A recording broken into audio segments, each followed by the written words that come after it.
Bunga po ko sa charismatic renewal, no? Ay nagsugod ko gani dugay na kayo.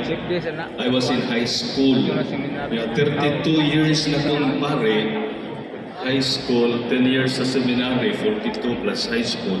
So that was first charismatic na kong renewal was 40 something years ago.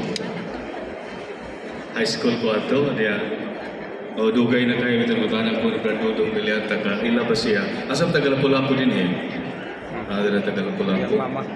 Itong panahon na atong leader nito sila pa si Brad Big Pino.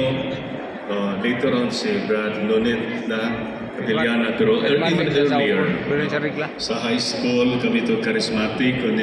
Dito nagsugod ako li akong vocation. Ako'y nahimong leader sa among charismatic, youth charismatic sa Lapu-Lapu sa baryo. Pagkahimo na akong leader, nabungkag among charismatic. Joke. Kaya nisod ko seminaryo, kapag mo man.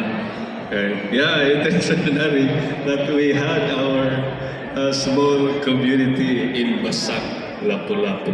And I used to go to Regla for the GPM every guys, so I'm talking about this kay ang gisumpayan kang Brad Ali, no?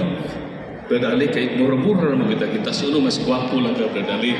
Okay, giingon manggod, daghan ang gitawag, mugpo ang mitubag. Taga sa gitawag.